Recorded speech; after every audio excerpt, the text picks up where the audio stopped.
I think college is overrated. I never went to college, but still I'm able to amass thousands of dollars in debt all by myself. You don't need it. Living proof. You guys, my body is like the ocean, as it will be unable to support life after 2035. Here I am, getting older every day. I'm 30. I mean, fuck, I'm 31 now. This joke is a year old, you guys. I really need to get it together. What the fuck is happening here? I'm 31.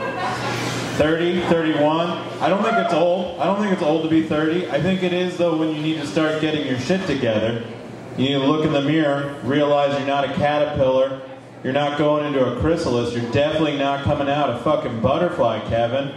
Just look at yourself in the mirror, get shit together. If something's fucked up, you're the one who fucked it up. Unfuck it up already. It's a joke for some of you. Others, this is the weirdest TED Talk you've ever seen. I've never seen a TED Talk, I wouldn't know. Here I am. I look back and I just wonder, what decisions in life did I make that led to me being here right now? You can walk like a normal person, dude, it's cool. Oh, I wonder, what decisions did I make that led to me being here right now? And I look back at my life, and I don't remember making any decisions. Ever. It was just 31 years of not making a choice. Just 31 years yeah, that's great, let's do that. Thank you for suggesting that. I didn't have anything. And here I am, I need to start making choices. Choice one, do I cut my hair or start a Black Sabbath cover band? I have to fucking make a decision on that. I know it's Oakland, you're why wouldn't you start a Black Sabbath cover band? The only dude in Oakland now who's not currently playing drums in a stoner metal band. How are we all playing drums? Where are the guitars? I don't know, but we're all playing drums in stoner metal bands right now. Guys, let's give it up for the drunk drummer in a stoner metal band. Let's give it up for drunk drummer being harder to say than I thought it would be. Just 5 times fast is also hard to say. What's happening, guys? Give it up for the drunk comic on stage who can't pronounce alliterations. Thank you. Lately, I've just been getting really stoned and trying to figure out positive energy back off of them, and it's like a cycle. It just looks at me like I'm a fucking idiot. She's Kevin, are you trying to say treat other people like you want to be treated? It's yeah, that's exactly what I'm trying to say. That's the perfect wording of that. She's that's the golden rule. Yeah, it should be the golden rule. No, it's the golden rule. They teach that to children in kindergarten. Guys, I have to redo college and kindergarten. I'm fucked. What am I doing here? I'm worried about gentrification in my neighborhood. I'm worried that it's not happening fast enough. I went outside of my apartment, and there was a man. How do I know he was a man? Because he had his penis out. You can call yourself whatever you want. I'm on board. Caitlyn Jenner, sure, whatever. Yeah. When you have your dick out in public, you're a guy. You can't debate that. There's a dick, you're a dude. Gender's fluid, but it's not that fluid. Speaking of fluid, that's what was coming out of it. Where was it going? It was going to an empty 40-ounce bottle of Steel Reserve. Guys, we all know what Steel Reserve is. We've all been 19-year-olds who want to get drunk and only have 75 cents and some gum. We've all Steel Reserve, the maltiest of malt liquors. This guy apparently killed the bottle, peeing it, filling it back up. I don't know what his plan is. But it was so creepy, too. Because it wasn't it was on the ground and he was going to accuracy, he was showing it off to his friends, hey, look how good of a peer I am. He was holding it up close. He had it tucked in. He didn't want to waste a drop. He knew that California is in a drought. He's doing his fucking part somehow. And I saw this man peeing into a 40-ounce bottle of Steel Reserve. And my first thought was well, that's how they make Steel Reserve.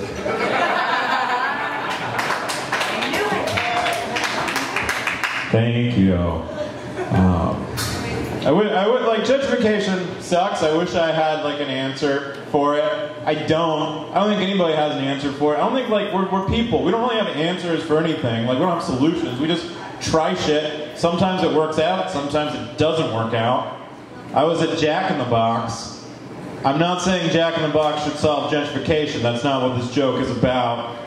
There's only one problem I want Jack in the Box to solve, and it's my lack of hamburgers, alright? It's the only problems that I'm trusting them with. They're having a hard enough time with that. Once they solve the hamburger solution, maybe we'll give them gentrification. I don't know. When Jack in the Box, I ordered a hamburger and 2 tacos. So where else are you going to get a hamburger and 2 tacos at the same place? One-stop shopping. Let's do it. I ordered that. They told me there was a problem with my order and that it would take 15 minutes for me to get my order. First I was upset. Then I realized it probably should take 15 minutes to make a hamburger and 2 tacos, right? Like not Jack in the Box hamburger and 2 tacos, but like a hamburger and 2 tacos that an adult would eat. Not some stoned kid at 1 o'clock in the morning. And let's pretend that adults eat hamburgers and 2 tacos in one sitting. Let's just pretend that for a minute. So I was just like, I rationalized it. Like I'm just going to pretend that I'm getting real food. That I'm an adult who's getting adult food that would take 15 minutes to make. I'm going to gamify this problem. I'm just going to cosplay me being an adult getting adult food. Alright? It's not going to bother me. I did that. It's kind of hard to communicate to the person working at Jack in the Box. They were more upset about the problem than I was. They're like, look, it's not cool that you have to wait this long. I want to do something to help you out. So I'm going to throw in 2 free tacos. Like, that's really generous. But I already ordered 2 tacos. And that was like an impulse buy. Like, I've never eaten a hamburger and been like, fuck, I need 2 tacos right now. It's never happened. Like, can I get my money back for those 2 tacos? He's like, oh, I can't do that. We'd have to get the manager involved. He's not going to be into it. But I could give you 4 free tacos. It's like, it's really generous. If you give me 4 free tacos, then I'm going to have to eat a hamburger and 6 tacos, alright? Like, I don't want to do that. It's okay. It's okay.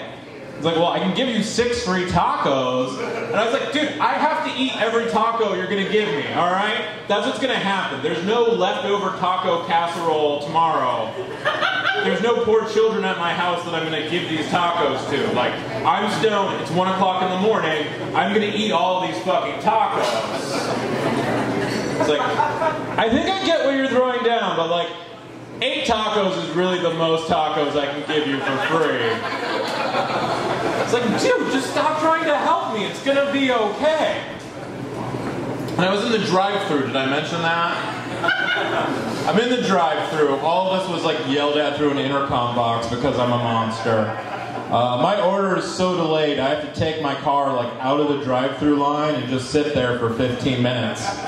And just like watch other people order, get their food, and leave. And honestly, it was too long. Like, I just should have left, because it's too long. You just start regretting. Not even regretting your order. Not even regretting going to Jack in the Box. Like, I'm just regretting shit from high school all of a sudden. And in it were a hamburger and 12 tacos. I took the bag, and I just fucking left. Like, I left like I had a kilo of Coke and cops might be following me. Like, the cop would stop me, search my car, count the tacos, go like, that's clearly too many tacos for personal use, alright? You had intent to distribute these tacos. And then I went home, and I ate a hamburger and 12 tacos.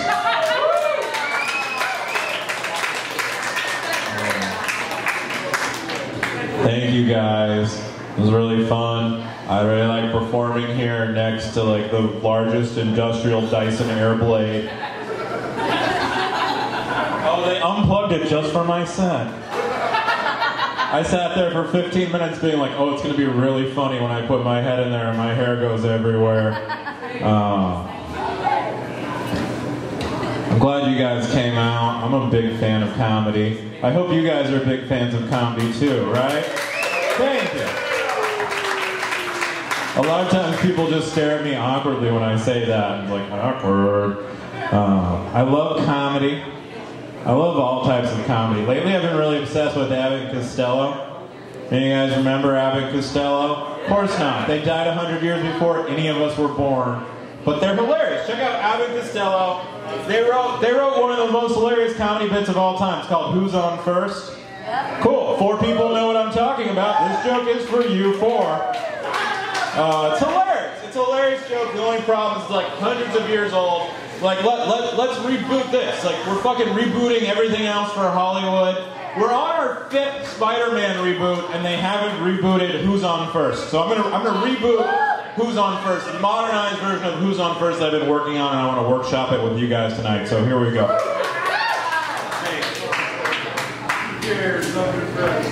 Baseball players nowadays sure have wacky names. Yeah, they're Dominican, you fucking racists. And scene. Thank you.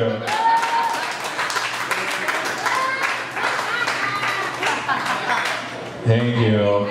I like telling that joke because baseball is my favorite sport. I only watch 2 sports. I watch baseball and I watch soccer. I don't even like soccer. I just think maybe as far as sports go, it might be the perfect metaphor for life. Because in soccer, so much is happening, but so rarely is anything achieved. And that's life. Like just running back and forth as hard as you can, and you're just like, did we do it? Did we do it? You just like stop trying to get your breath, and they're like, no, get back out there. Don't stop. What the fuck is wrong with you? And that's life. You're not laughing. You're too happy, alright? That's soccer. But I love baseball. I love baseball players.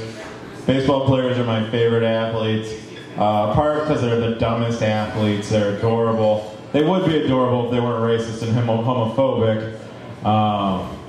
They're superstitious, too. I think that's so fascinating that you can have a job as an adult, like where you have to follow superstitions to be part of that job. There's tons of examples, too. Like, sailors are really superstitious. They think it's bad luck to bring a lady aboard a ship. I guess it kills the mood. Surgeons are really superstitious. They wash their hands before every surgery they do. It's a little OCD. Baseball players are the most superstitious. They're just superstitious. Hey, maybe after my set we can talk about which sport players are the most homophobic or racist and like not in the middle of it. No, I like the middle. You like the middle? Yeah. Cool. You just like between 2 guys? The fun thing? Do you want to start Norio, me and you? I like the middle between your 2 moms, you hipster. Fuck, go back. Hey, leave my lesbian moms out of this. Leave my lesbian mom! Oh, your 2 moms. How did you know I have lesbian moms? I just assumed by your haircut and your mentality. That's like the most homophobic PC insult. Like, I just assumed you had lesbian moms because of your haircut and mentality, bro. Yeah, why don't you try to get up there and do it? Say something funny, dude, please. Something funny, please. It's not funny.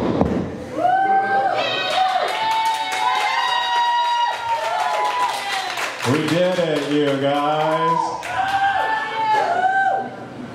Oh. I do love baseball. It's superstitious. They're talking about that last time on 24 previously. Baseball players, though. Guys, I'm going to finish this joke if it fucking kills me, and if that guy has a say in it, it just might. Baseball players, like, for example, they have a rule. If it looks like a pitcher, it's going to throw a no-hitter. It's going to throw a perfect game. He's just striking out everybody who comes to play.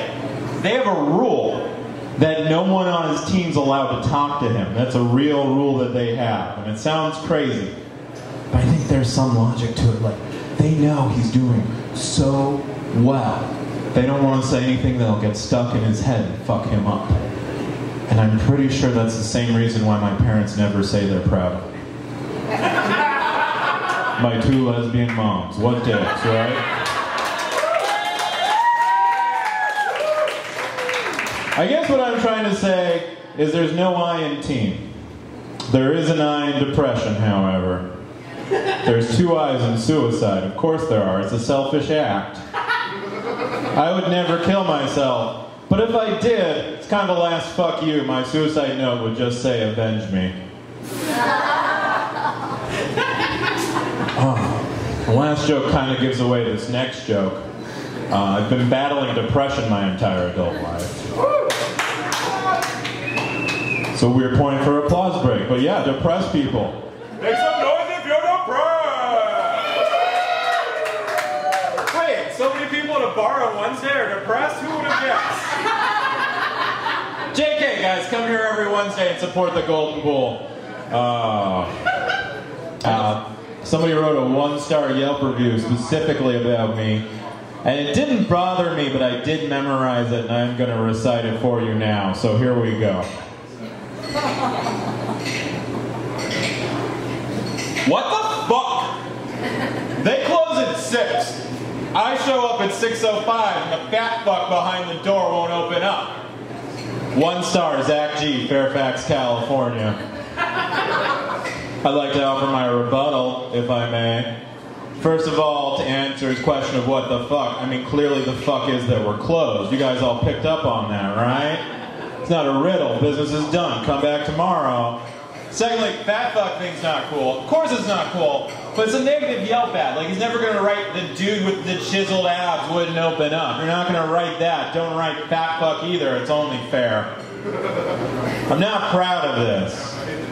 I read all of Zach G's Yelp reviews, you guys. And spoiler alert, they're all 1-star Yelp reviews. He has 35 reviews. He gives out 35 stars in total. My favorite review of his, it's like not an attack on my body, is he has a 1-star review about a Wendy's off of I-5. And he leaves them a 1-star review because their bathroom was dirty at 4 o'clock in the morning. It's like, dude, it's 4 o'clock in the morning. You're driving through the middle of nowhere. You have to use a bathroom. You found a bathroom. Like, just be happy. Just be relieved. Like, literally and figuratively, just be relieved. Like, just be happy that you're not on the side of the road digging a hole to poop in like some strange cat. And like, all the reviews are like this. Like, nothing bad ever happens to him. He just doesn't get what he wants. He just goes on his phone and it's like 1 star. It's like, dude, this is like the small shit. Like, this is the stuff you're not supposed to worry about. Didn't anyone ever teach you that? Like, did you ever listen to classic rock? Did you ever listen to Led Zeppelin? Did you ever listen to Stairway to Heaven? Because in Stairway to Heaven, Led Zeppelin addresses the exact same situation that him and I are in. They do. They say there's a lady who knows. Even the stores are all closed. With the word, she can get what she came for. And I don't know what that word is, but it's probably not fat fuck, right? It's 2 words. Doesn't even count. It's probably please, maybe thank you. Who knows? Led Zeppelin, they smoked a lot of pot, read a lot of Tolkien, so maybe it's whatever you shout to open the minds of Moria. Who knows? That's probably what it is. Well, I was pissed off. I was on the internet. I wanted to do something about it. So I went to Facebook. I typed, search Zach G, Fairfax, California. And he pops up. It's the same profile picture. Guys, we have 2 mutual friends in common because life is crazy or something. On his Facebook page, he lists where he works. He works at a small law firm. I'm assuming it's a small law firm because when I found their Yelp page, there were 0 reviews. There were 0 reviews. There's just 1 review now.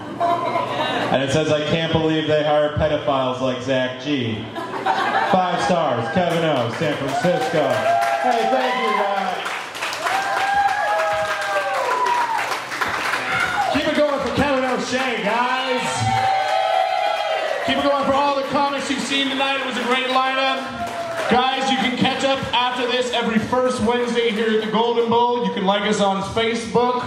We're called Casual Sets. You can follow us on Twitter. We're called Casual Sets Oak because Casual Sets was taken. That still really pisses me off. Thanks for coming out tonight, guys. Have a great evening.